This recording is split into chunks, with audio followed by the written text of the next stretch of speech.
The first thing I noticed was the silence. Not the peaceful kind either. The kind that makes the hair on the back of your neck stand up because something feels wrong before you even know what it is. I had just pulled into my driveway after a week on the Gulf Coast with my dogs staying at a friend's place, sunburned, tired, already thinking about unpacking and settling back into normal life, when I glanced toward the back of my property and nearly hit the brakes. My fence was gone.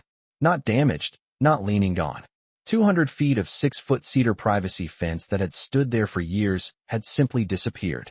For a second, I just sat there staring through an opening that should not have existed, looking straight into my neighbor's backyard, trying to convince myself I was seeing something else. But I wasn't. The fence was gone. Now, to understand why that hit me so hard, you need to understand what that fence meant to me.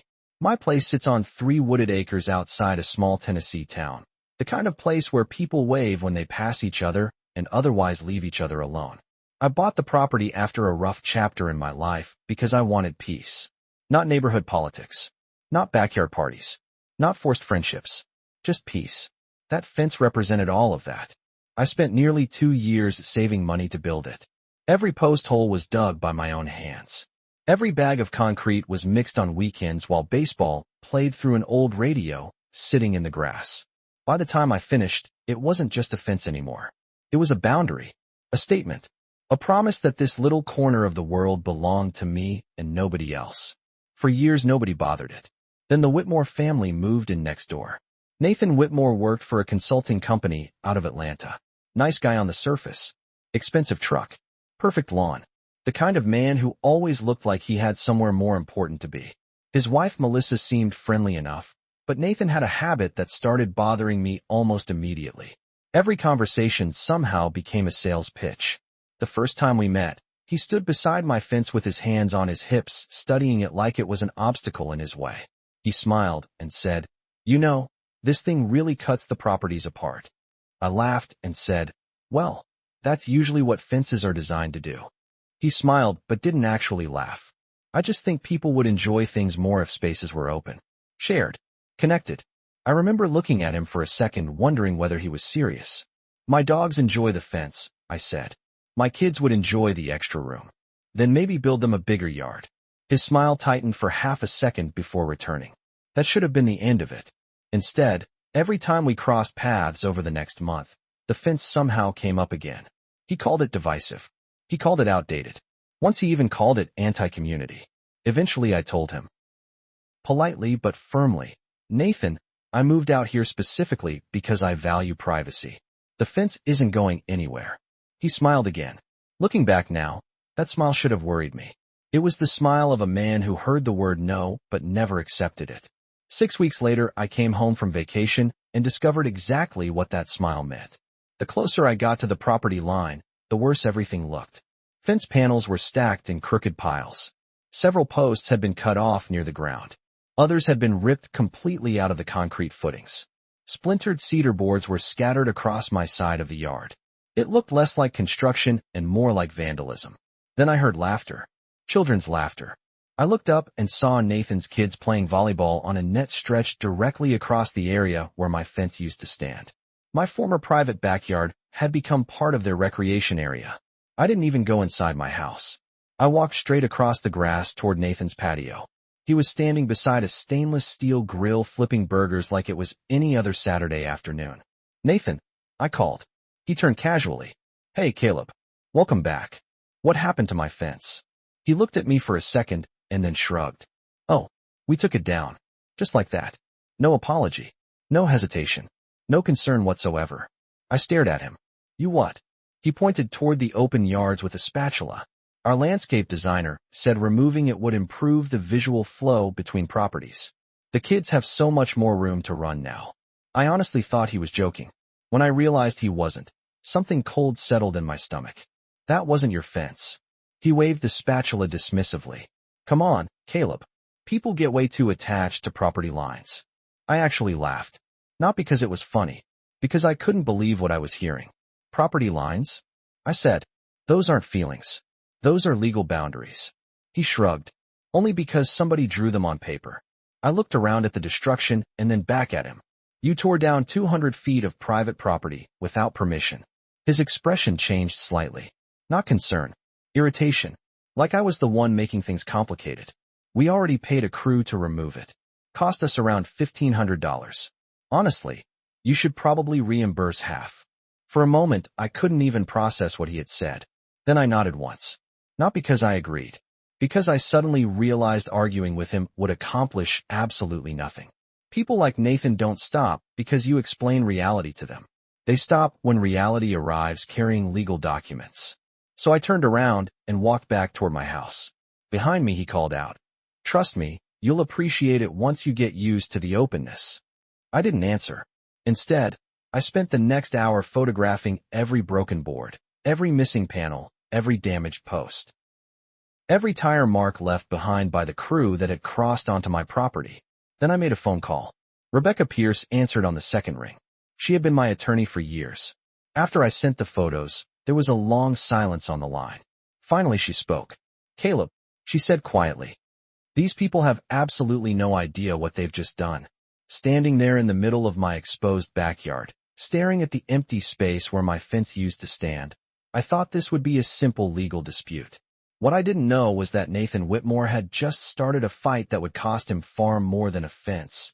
And before it was over, the boundary he hated so much would come back taller, stronger, and impossible to ignore. The next morning, Rebecca drove out to the property herself. She walked the entire boundary line without saying much, stopping every few feet to take photos and notes. Every now and then she would shake her head and mumble something under her breath. When we reached the far corner of the property, she looked back toward the Whitmore house and asked, "Have they always been this arrogant?" I laughed. "You mean the part where they destroyed private property and then asked me to help pay for it?" She smiled. "Yeah, that part." By lunchtime, she had a formal demand letter prepared. It was straightforward. Nathan and Melissa Whitmore were to immediately restore the fence to its original specifications, cover all damages, reimburse legal expenses, and cease entering my property. It wasn't emotional. It wasn't threatening. It was simply the law written on expensive paper. We gave them 1 week to respond. 3 days later, Rebecca called me. "You're not going to believe this. Whenever a lawyer says that, you know something ridiculous is coming." She forwarded me the response. Nathan had hired a large Atlanta law firm. Instead of apologizing, they argued that the fence had been old, unattractive, and poorly maintained. According to them, removing it had actually improved the appearance of both properties. Their proposed solution was almost insulting. They offered to split the cost of planting a decorative hedge approximately 3 feet tall along the boundary. 3 feet, half the height of the original fence. No privacy, no security, no protection for my dogs. Just shrubs. Rebecca called me that evening. "Please tell me you're angry." I laughed. "Honestly, I'm impressed." Impressed. It takes confidence to destroy somebody's property and then send them a landscaping proposal. Rebecca laughed so hard she nearly choked. 2 days later, she filed suit. The case moved faster than either of us expected because the facts were so simple. There wasn't much to debate. They had admitted removing the fence. They had admitted hiring the crew. They had admitted disposing of most of the materials. The only real question was how much it was going to cost them. About 3 weeks later, we appeared before Judge Harold Bennett. A man with silver hair, a reputation for impatience, and absolutely no interest in listening to nonsense. Nathan arrived looking confident. Expensive suit, expensive watch, expensive lawyer. The kind of confidence people carry when they believe money automatically improves their odds. Judge Bennett reviewed the photographs for less than 2 minutes before lowering them onto his desk. Then he looked directly at Nathan. "Did you remove the plaintiff's fence?" Nathan's attorney stood up. "Your Honor, our position is that the fence represented an outdated and unnecessary structure which negatively impacted." The judge interrupted him immediately. "That wasn't my question." The courtroom went silent. Nathan shifted in his chair. "Yes," he finally admitted. Judge Bennett nodded once. "Did you have permission?" Nathan hesitated. "No." Another nod. "Then I'm struggling to understand why we're here." I swear I almost smiled. The judge reviewed the survey records, reviewed the photographs again, then issued a temporary order requiring the Whitmores to restore the boundary fence to its previous condition within 14 days at their expense. 14 days. It was crystal clear. There was no confusion, no loophole, no room for interpretation. Rebecca, and I walked out feeling pretty good. Nathan did not. As we crossed the parking lot, he caught up to us. "This isn't over," he said. Rebecca didn't even slow down. "Actually," she replied, "it could have been over before you touched the fence." For the next 2 weeks I watched and waited. Nothing happened. No construction crew. No permits. No deliveries. No phone calls. No effort whatsoever. It was almost impressive. Nathan had somehow convinced himself that a court order was merely a suggestion. Day 14 came and went. Day 15 arrived. At 6:30 that morning, my driveway looked like the staging area for a military operation. 2 pickup trucks. A concrete truck. A trailer loaded with steel panels. A surveyor. 6 workers. Rebecca. And me. The surveyor was the first one there. He spent nearly an hour verifying every inch of the property line. Every marker. Every corner. Every measurement. We weren't taking chances. If a single post went in the wrong place, Nathan would find a way to complain about it. Around 8 o'clock the crew began digging. Deep holes. Much deeper than the original fence required. Concrete forms were unloaded. Steel posts were laid out in rows across the grass. About 20 minutes later, Nathan stepped onto his back deck, holding a coffee mug. At first he looked confused, then concerned, then horrified. He marched across the yard. "What is this?" he demanded. Rebecca handed him a copy of the court order. "Fence restoration." He looked at the steel posts. "That's not a fence." Rebecca smiled. "It will be." Nathan turned toward me. "You're rebuilding it." "Absolutely." "With steel." "Absolutely." "That's ridiculous." I shrugged. "So was tearing down my original fence." He stormed back to his house. An hour later he returned with Melissa. She looked far less angry than worried. She watched workers pour concrete into the footings and quietly asked, "How tall is this thing?" I answered honestly, 8 feet. Her face went pale. By noon the steel posts were standing.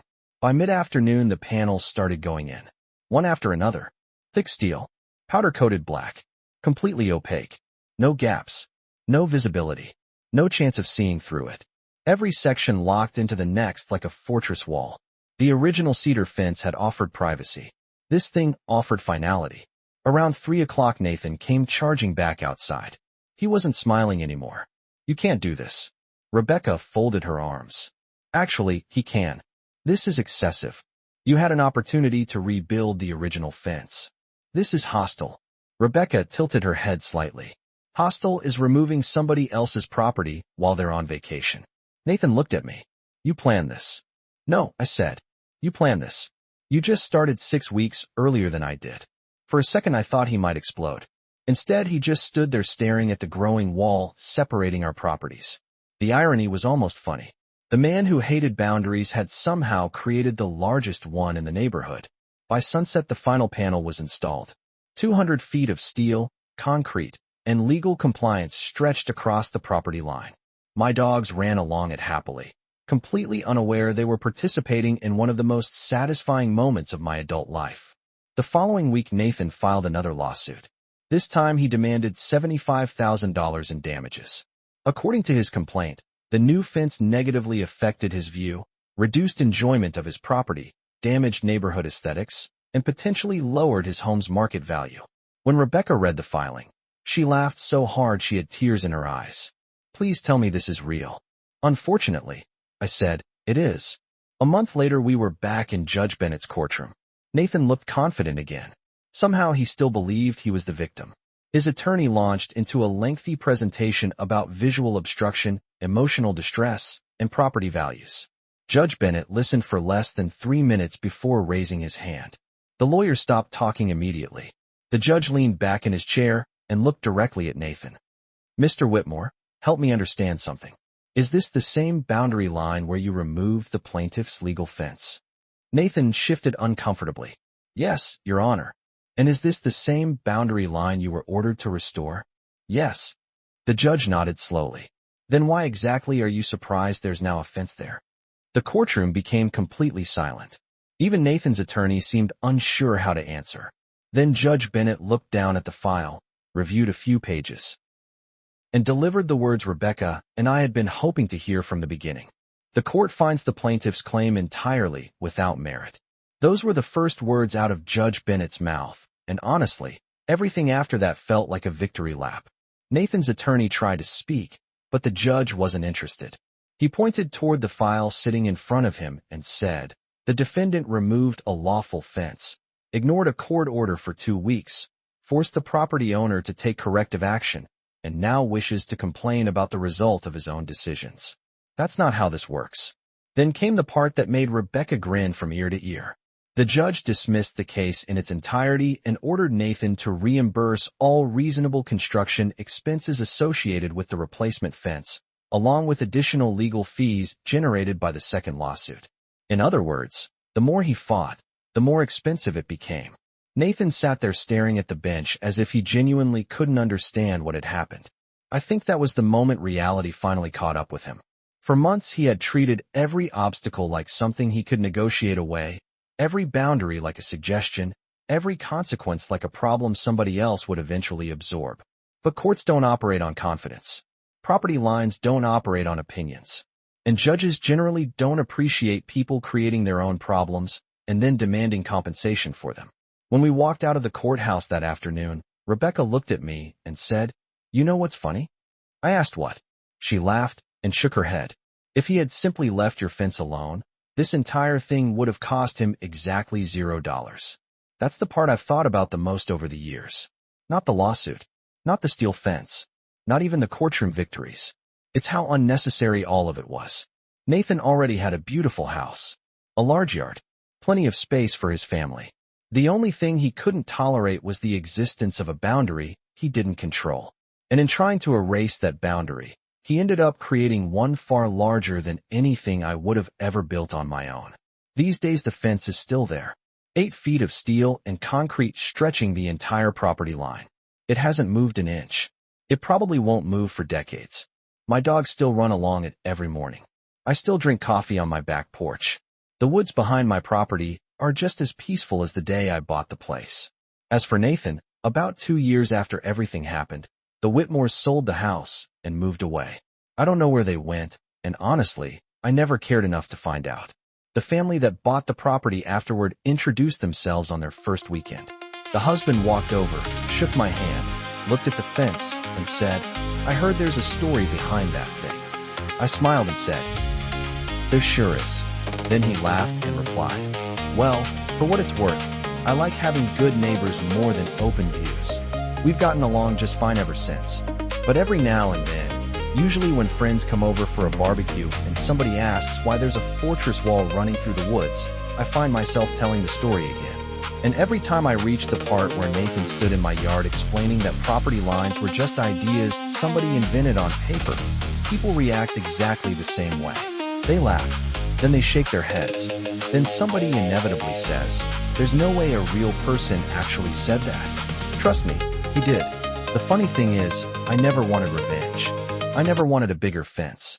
I never wanted courtrooms, attorneys, surveys, construction crews, or steel panels. All I ever wanted was the fence I built with my own 2 hands and the privacy that came with it.